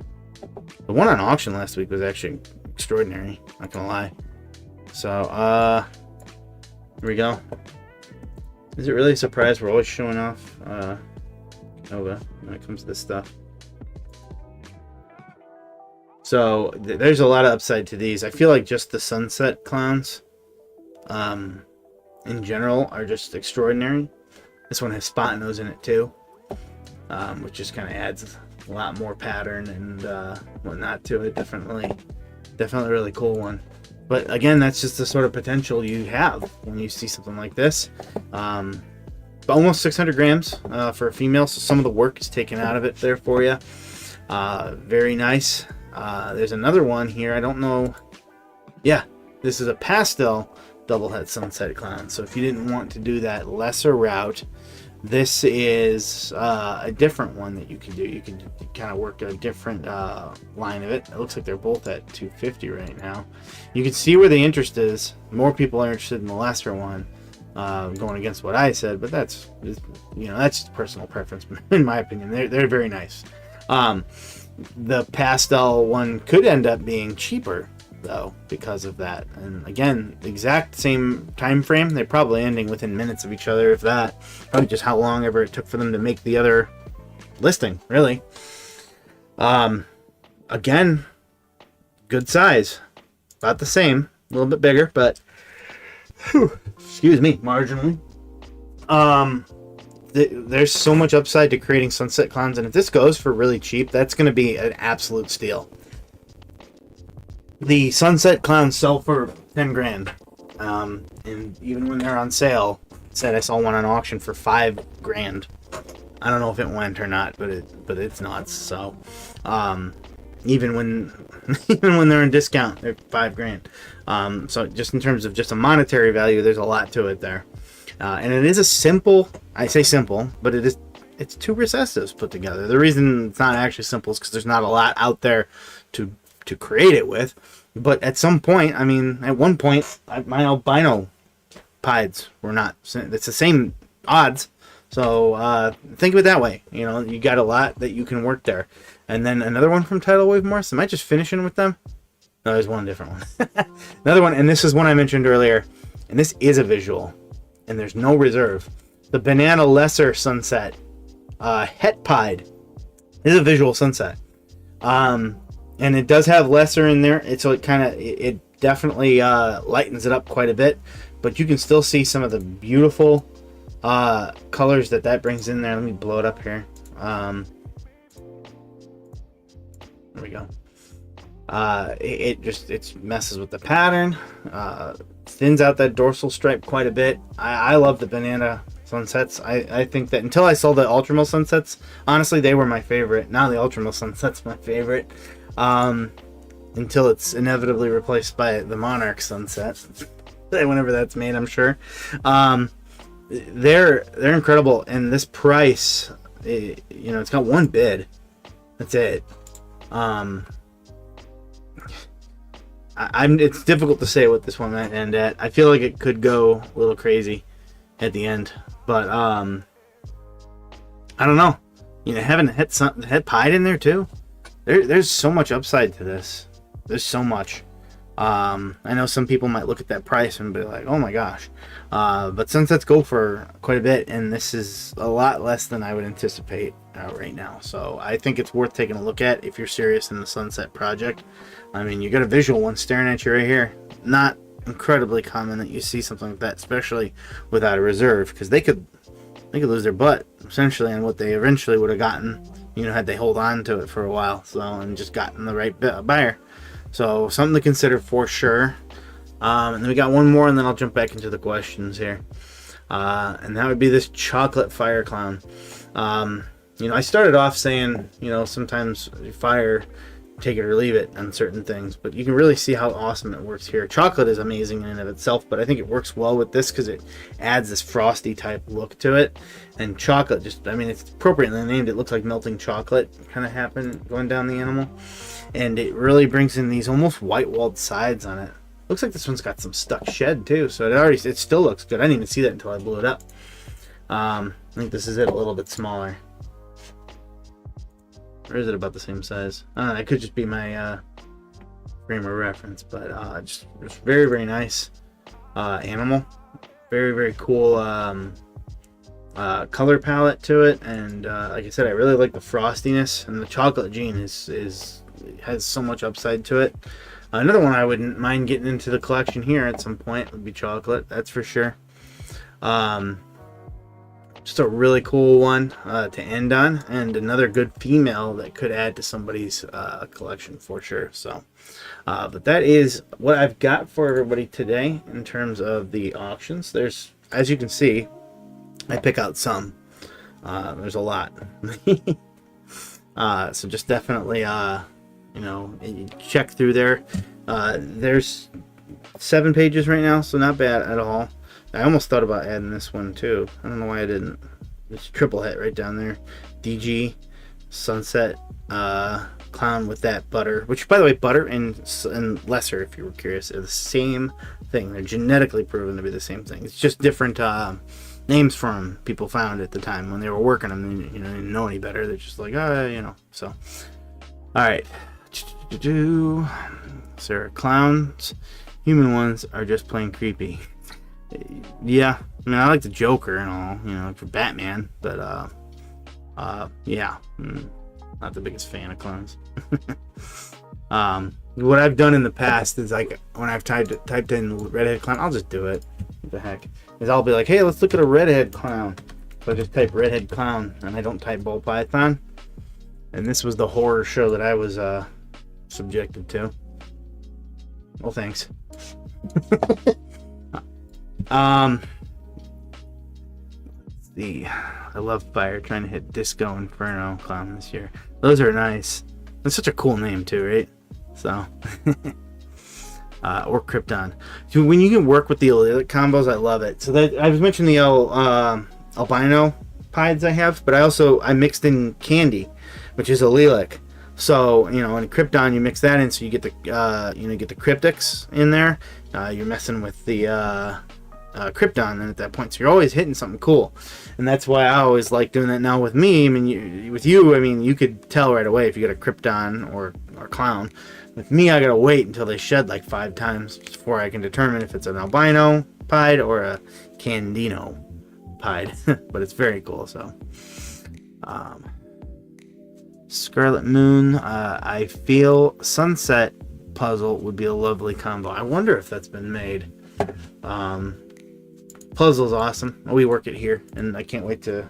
And now I'll be making this year. I'll be making puzzle just combos and such like that. I think I'm dancing around with the bananas and stuff like that, and Yellow Belly. It's got cinnamon in there, all sorts of cool stuff. But last year was me making my double hets to put it into Monarch as well.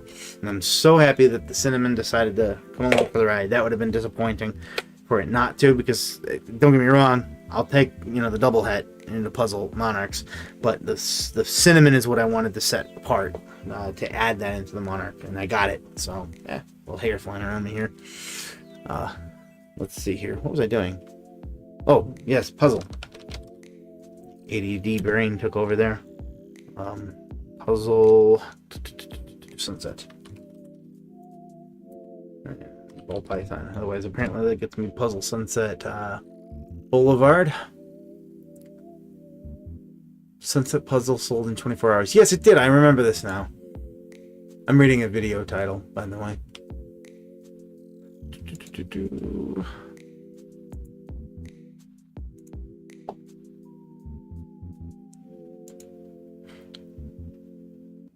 I think it was Brock Wagner that had it.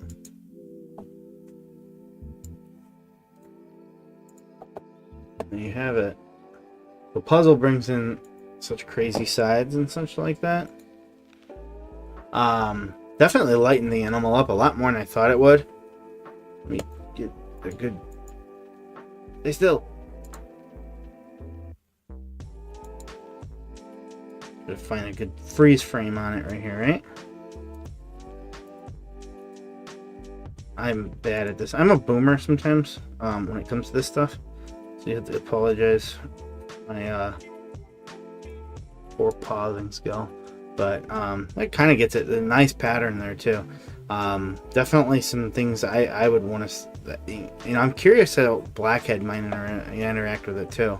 Like I said, Blackhead, everybody always thinks it's a dark morph. You know, maybe it might make it too dark, but it plays very, very nice with lighter morphs and stuff like that. So I'm very curious to see what contrast that might bring as well into this. But it is incredible as well. You know, I had almost forgotten that Leviathan Pythons had shown this one, so in video too. Very cool. So, yeah, absolutely stunning. I don't think it was his, but he is good friends with Brock Wagner, and that was his channel there, and he went to go show it. I think it was Brock Wagner's. Could be wrong though. So though Leviathan is big into the Sunset, so I could be wrong, you know, but he's filming it there with Brock Wagner, so I gotta imagine it was his. So, and Brock's been, I think, where Leviathan got a lot of his stuff. I know when I was talking to him, they're big fans of his for sure, and there's no doubt to that. Brock Wagner's a very very big name, especially with Sunset. So, let's see. Hope you hit it. Post pictures on Discord. Yes, and I gotta get better about posting on other things too, like Facebook and Instagram. Well, obviously the social media of choice we use here is YouTube, but you know, you can't really share pictures there, videos, obviously. But we should get a little bit better at that too. So showing some pictures and whatnot. If you haven't followed us on there, if you do have any Facebook or Instagram, go ahead, give us a follow. Give us the motivation, force us to upload there a little bit better. So right now I just post mostly show stuff. So let's see. I have a puzzle boy just looking for a nice girl for him. Yeah, we've got I think she's paired right now, so I can't show her. Yeah, she's paired right now. But that cinnamon puzzle girl, she's a pewter, or not a pewter, I'm sorry, she's a sterling puzzle, and she's also, at the time it was possible daddy, but but I don't like calling it that. I'm pretty sure that it's the same as weirdo, so I just say that, and then I say I'm gonna call it weirdo from here on out, because yeah, I don't know, it just makes me uncomfortable. I'm not calling my snake daddy. Which that, by the way, is a blue-eyed leucistic, so something to consider. You're right, it was Brock's. Yep. Good to know. So it doesn't surprise me. He's, like I said, he's got such good stuff. So wouldn't be surprised. I can't remember who made that Ultramel one either, but he had made a what was it? Brad Boa. Brad Boa is another one that's really good with the Sunset and quite a few other things, quite frankly. But one of the two of them had made the first lavender albino Sunset that I'd seen, and that's a really nice one too. So another one to go. Any recommendations for nice morphs to go with him? Well, you definitely want to keep it with Sunset. Depending on price, if you want to keep it reasonable, since you have a visual boy, go with a het girl if you wanted to keep the price decent, and then just pack her, with some nicer genetics. Cinnamon works very well. I can't remember if we were talking about this last week or not, but I got mine from KDF Reptiles. I can't recommend them enough. It's so solid, and she got the size faster than any snake I've ever had. I'm saying right now, and I didn't cheat at all on size. She got to about 16 something 100 grams, and in just under 2 years. No joke at all. And then she stopped eating finally, and I wasn't gonna pair her still. I was just like, I'm just gonna wait.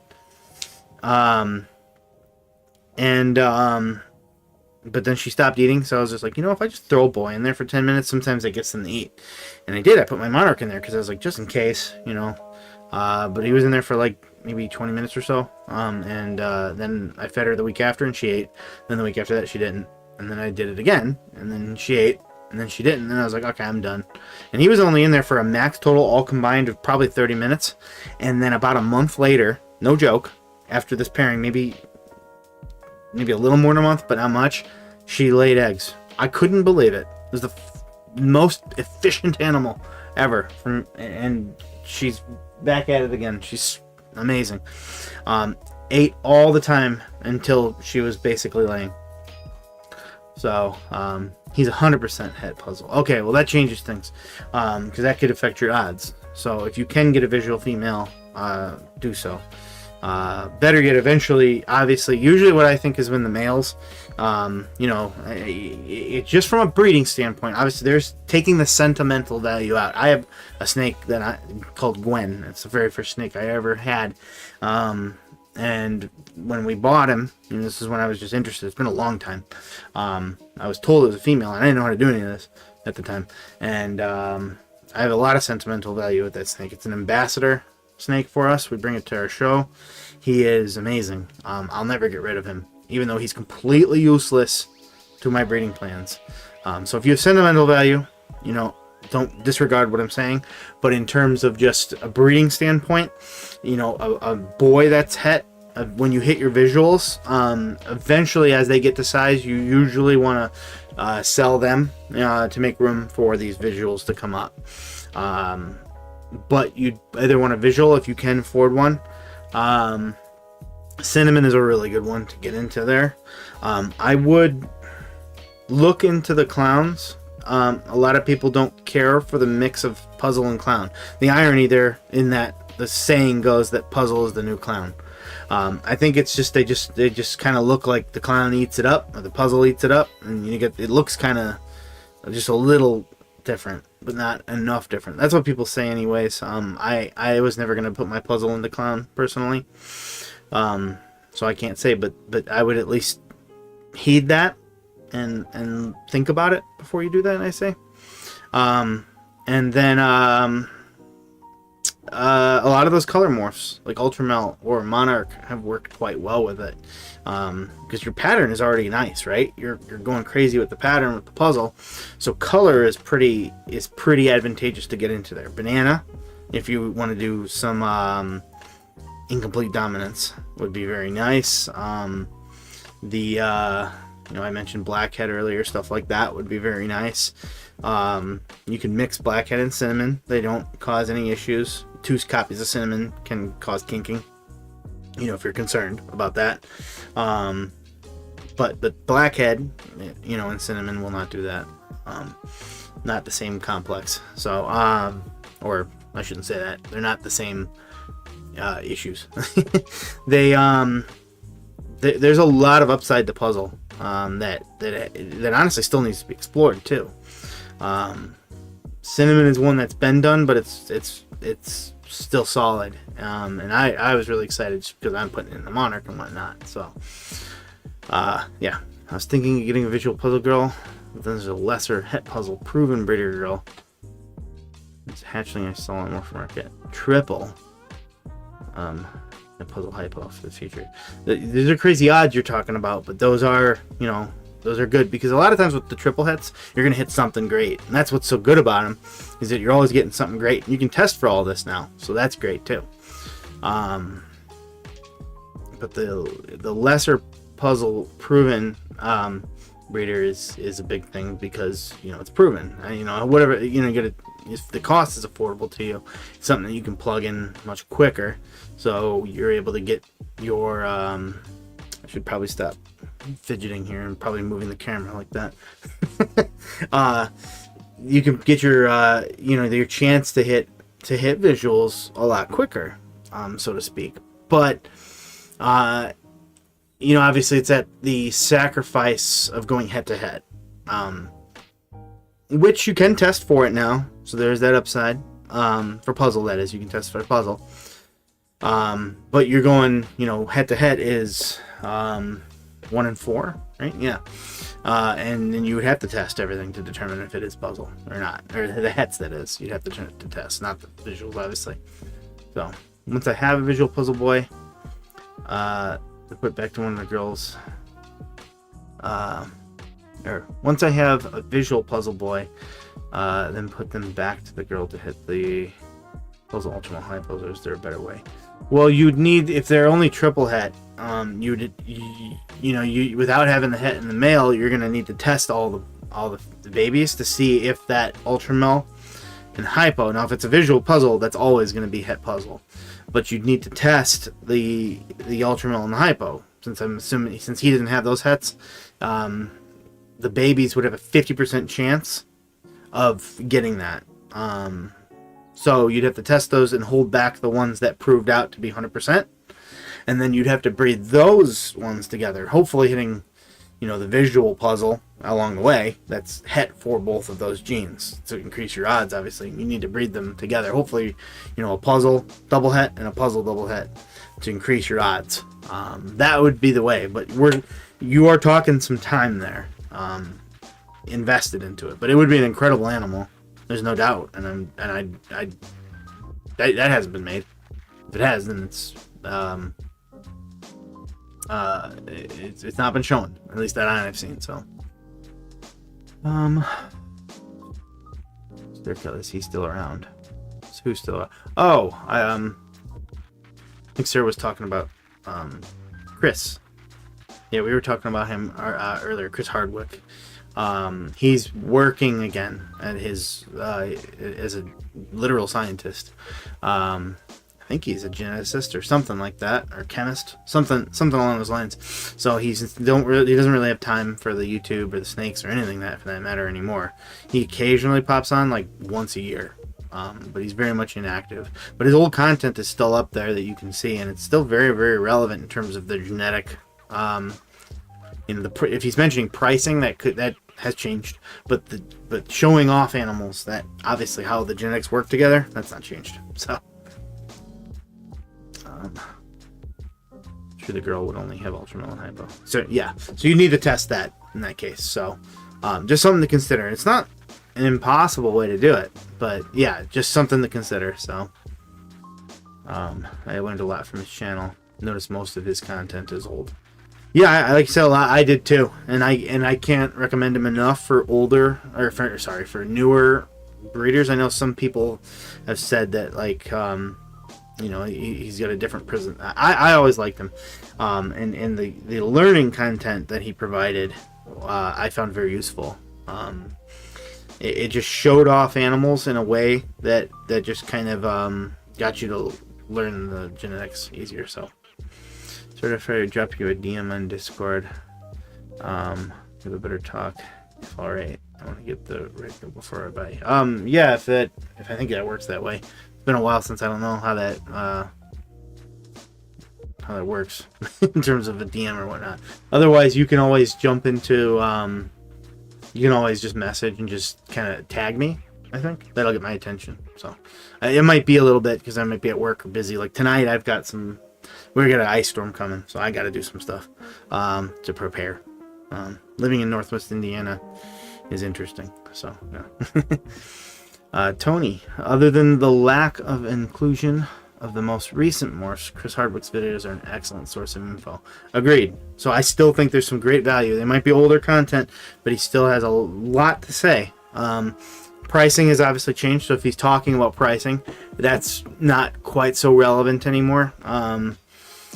But because it could change, and that's the case with our videos too. If I was talking about stuff, pricing, that always is kind of, yeah. But showing off the morphs, he would go through a morph video, and he'd be like, "Hey, today we're going to talk about banana."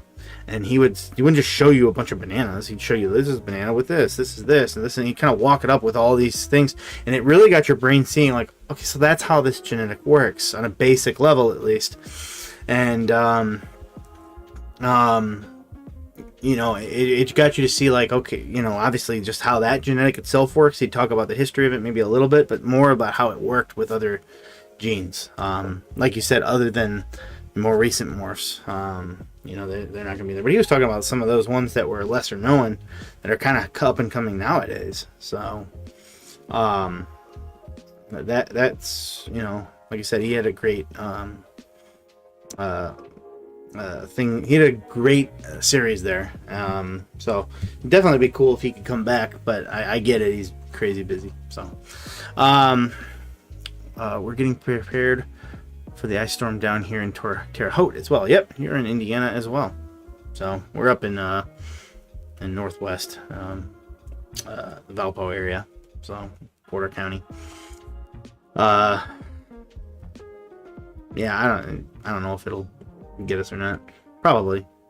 Either way, best to be ready for it. At least it's now and not the weekend.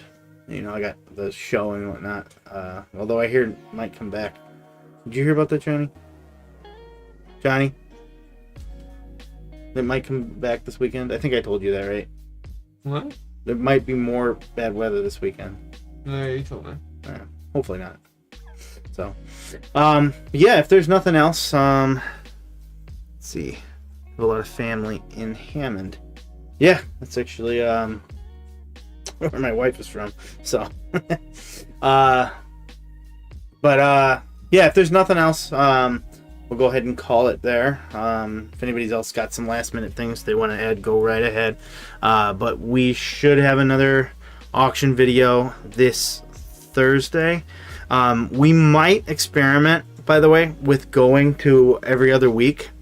And it would be technically lesser content, but we might switch back and forth. So we still might do the 2 auction videos, 1 live, 1 recorded. We haven't made the decision yet, let's put it that way. But we might experiment with going to Thursdays and doing the live, but doing it a little bit longer so that we can show, you know, the whole weekend again. I'd film it on Thursdays. So I'd talk about what's happening then. And remember, when I film it on Thursdays, I skip everything that's under a certain amount of hours, because what's the point? And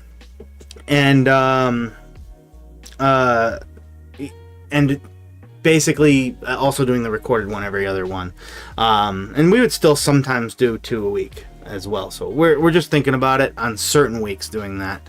That way we have more time to invest in other projects, you know, filming for you and whatnot, because it can be a little crazy, you know, doing this. If you really think about it, I do this as well. I have a regular job, and I come home and I do this one, and then we film on Wednesdays.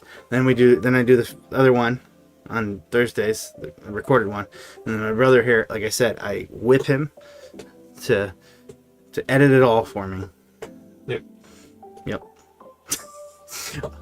You should do a breeding hogs on a budget video. I've thought we did like one dedicated Hognose video in terms of just our pickups, and then we clickbaited the heck out of it, saying we're gonna only breed hogs now or something like that, which is not the case, by the way. But we've thought about that. We've actually talked about doing other reptiles soon, and I want to do that, but YouTube kind of puts you in categories, so we're very careful. We want to be very careful, and we don't want to upset the algorithm. I think that's a shame. I should be allowed to experiment and bring other things to you, but sometimes it literally will see, oh, hognose, you don't do hognoses, and then it won't even recommend it to you all. It's so dumb. It should at least recommend it and let you decide if you want to click. That's my opinion, if you're a subscriber anyways. But we want to do that. I want to do hognoses. I want to do Uromastics. I want to do Herman's tortoises. I want to do a lot. I want to branch beyond that. And we would still mainly be a ball python channel, but I kind of want to branch into lots of animals. Heck, even more than reptiles, maybe. I love animals. I absolutely love animals. I started off loving animals with like frogs and stuff like that as a kid. Yeah. Long story short, there's a lot that I'd like to do, but we want to be very careful because YouTube. I don't want to say it's for sure, but I feel like anyways, like it punishes you for going outside of that. Wouldn't you say, Johnny? I mean, I don't know if they're. I think that's the correct word. Yeah, I wouldn't. I don't think that's not the intention of it, but as the person who puts it up and then watches the video do cruddy, it's hard to not feel that way. It expects you to make content for your pre-established audience. So Yeah. if you deviate outside of that, it's like what, and it doesn't really know what to do with Yeah, it. so it's like it's not intending to punish you, but the consequences of it feel the same. So I do want to do that, and I do plan to do it, but I guess the idea is, should we make it an extra video through a week? In which case, maybe doing one less auction might help. So that way, if it ends up being, you know, something that, then it's not as big of a deal. So, 13 minutes on the OD Leopard. I think where the heck did that go? You showed me that earlier. Come on, you. Where are you? I'm just gonna refresh this page. I love tortoises. My first pet ever. You know, that was the other one. It was tortoises. Or sorry, it was turtles at the time and frogs. Those were my animals at first. Nowadays, I don't want aquatic things because I know the amount of level of work that it really requires on it. But tortoises are amazing too, and we have 2 Herman's tortoises here, and we're going to. Actually, it's my son. He actually has. He kept the one male for like 2 years. We didn't even know it was a male at first, and we lucked into finding a golden Herman's tortoise female. And we got him in this big thing now. I actually plan to put him in an outdoor one too during the summer. They can't go out there now, but they're in a big thing right now, and they've gotten they've done the deed. So I'm gonna breed them too. More or less, he's going to breed them. And he really likes them. He takes good care of them. And what's cool about Herman's tortoises is they get a good size, but they're not crazy big. They're like that kind of. And they again, they don't have water. They're well, I mean, they do need water, but they don't. You know, they're not turtles. They aren't swimming in it. So they're easy to care for, and they're a complete herbivore. You know, so you go to the supermarket for $1.50. You're buying their food for the whole week. I buy collard greens, mustard greens, turnip greens, stuff like that for them. And occasionally I'll give them like tomatoes and stuff like that too. So, bananas. But I do want to do other videos, no doubt. What are your thoughts on the gorilla? Oh, I feel like that will be an up-and-comer once it's more mainstream and readily available. So I really want to get into the gorilla. I've taken steps to do it too. But I'm I just want to make sure I get it into it right. I've talked to the basically the founder. I would very much like to do that. Very, very much. The results I've seen are impressive. So, yes, that's one that's on my radar. Frogs are a cool animal. Yeah, frogs, like I said, were my favorite thing when I was a kid. I loved them. Before I knew any better, I would capture these things as a kid. Remember, it was the late 80s, early 90s for me.